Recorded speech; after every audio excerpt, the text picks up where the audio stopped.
বিসমিল্লাহির রহমানির রহিম।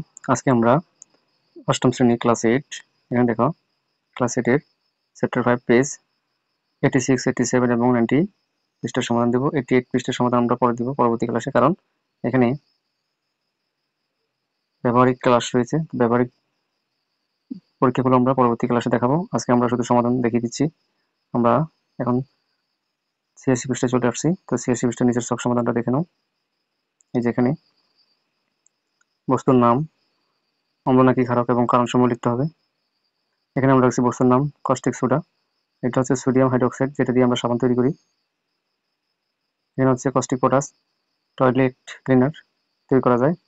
এটা হচ্ছে পটাশিয়াম হাইড্রোক্সাইড, ক্যালসিয়াম হাইড্রোক্সাইড, এটা হচ্ছে ক্ষার। তো তিনটা ক্ষার এবং তিনটে অ্যাসিডের নাম লিখেছি আমরা। এখানে আমরা তিনটা ক্ষার হবে, যেহেতু আমরা প্রথম তিনটা ক্ষার দিয়েছি, পরের শেষে তিনটা আমরা অ্যাসিড দিয়েছি। এখানে দেখো লাল লিটমাস কাগজ নীল হবে। তো দেখো ক্ষার মূলত নীল নীল করবে, সেটা মনে রাখবা। তো লাল লিটমাস কাগজকে নীল করেছে, এখানেও লাল লিটমাস কাগজকে নীল হয়েছে। এখন আমরা নিচের অ্যাসিডের সমাধানে যাব। সাইট্রিক অ্যাসিড হচ্ছে লেবুর রস। তো এটা হচ্ছে সাইট্রিক অ্যাসিডের সংকেত C6, তো H8 এবং O7, এটা হচ্ছে সাইট্রিক অ্যাসিডের সংকেত। এখানে সাইট্রিক অ্যাসিড হচ্ছে এটা মূলত অ্যাসিড, এখানে নীল লিটমাস কাগজকে লাল করবে। এখন আমরা নিচের এখানে দুইটা আরো সারি বাকি রয়েছে, এটা আমরা নিচে পড়ে নিব। এই যে 87 পৃষ্ঠা এসেছে। টার্টারিক অ্যাসিড, এটা হচ্ছে লেবুতে পাওয়া যায়, এটা টার্টারিক অ্যাসিডের সংকেত লিখেছি C4H6 এবং O6 অ্যাসিড। তারপর দেখো নীল লিটমাস কাগজকে লাল হয়েছে। তারপর সালফুরিক অ্যাসিড অবশ্যই অ্যাসিড, তারপর নীল লিটমাস কাগজকে লাল হয়েছে। এটা হচ্ছে পরীক্ষা করেই ফলাফলটি পাওয়া যায়। তো আমরা পরীক্ষাটি পরবর্তী ক্লাসে দেখাবো। এখন শুধু সমাধান দেখে নাও। তারপর এখানে 87 পৃষ্ঠায় একটু নিচে একটু সমাধান রয়েছে। আমরা দেখো 87 পৃষ্ঠা এবং 88 পৃষ্ঠায় একটু রয়েছে, এই যে দুইটি সারি চলে গেছে। এই যে ব্যাটারি তৈরি, অর্থাৎ এই যে অম্লের ব্যবহার, অম্ল পানি অ্যাসিডের ব্যবহার, ব্যাটারি তৈরিতে অ্যাসিড ব্যবহার হয়। তারপর ক্ষারের ব্যবহার, এখানে সাবান তৈরি ক্ষারের ব্যবহার হয়। তারপর লবণের খাবারে আমরা লবণ ব্যবহার করে থাকি। এখন আমরা 88 পৃষ্ঠায় দুটি সারি আছে, এটাও দেখে নিই। দেখো, তো সার তৈরিতে অ্যাসিড ব্যবহার হয়, এবং ওষুধ তৈরিতে যেমন লেবুতে থাকে সাইট্রিক অ্যাসিড, ভিনেগার তৈরি করা যায়। তো ফলে মূলত অ্যাসিড থাকে, এটা যা খাওয়ার উপযোগী অ্যাসিড, খাওয়া যায়, তীব্রতা কম। এখানে টয়লেট ক্লিনার, এটা হচ্ছে কস্টিক পটাশ দ্বারা টয়লেট ক্লিনার অর্থাৎ ক্ষার ব্যবহার হয়। গরুর চামড়া সংরক্ষণে লবণ ব্যবহার হয়। তারপর কাপড় চোপড় পরিষ্কার করতে ক্ষার ব্যবহার হয়। তো মাছ সংরক্ষণে লবণ ব্যবহার হয়। তো আমরা এখানে শাড়িটা একটু দেখে নাও। এই হচ্ছে যে শাড়ি। এখন আমরা চলে যাব 90 পৃষ্ঠায়।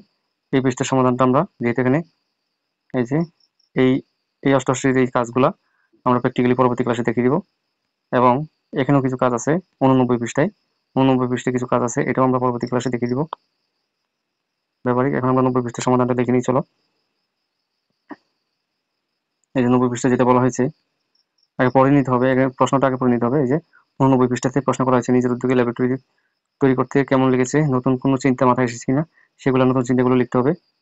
এখানে প্রশ্ন যেটা করা হয়েছে 90 পৃষ্ঠায়, দেখো, এই কাজ করতে গিয়ে তোমাদের কি কি নতুন অভিজ্ঞতা বা কি কি জানতে পেরেছো বা কি কি সিদ্ধান্ত নিতে হবে, সেটা এখানে বলতে হবে।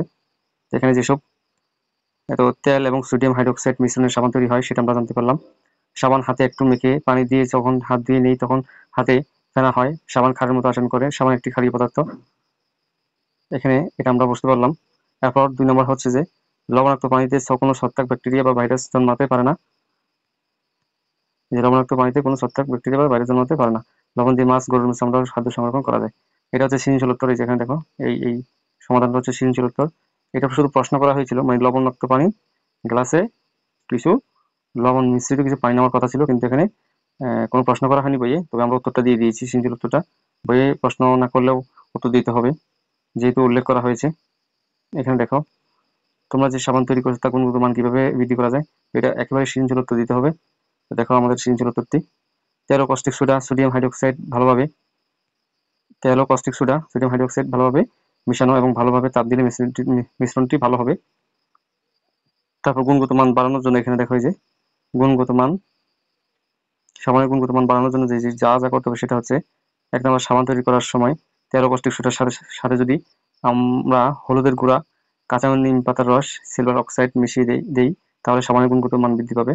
এবং এখানে দেখো, নিম গাছের পাতার রস, কাঁচা নিম পাতার রস ব্যবহার করলে চামড়ার রোগ প্রতিরোধ ক্ষমতা বৃদ্ধি পাবে। হলুদ চামড়ার জন্য একটি রোগ প্রতিরোধ ক্ষমতা বৃদ্ধি করে এবং সিলভার অক্সাইড জীবাণু ধ্বংস করে। এই হলো আমাদের সিনচুল উত্তর। আমাদের ক্লাসটি ভালো লাগলে অবশ্যই সাবস্ক্রাইব করে আমাদের পাশে থাকো এবং কমেন্ট বক্সে জানিয়ে দাও ক্লাসটি কেমন হয়েছে। ধন্যবাদ সকলকে।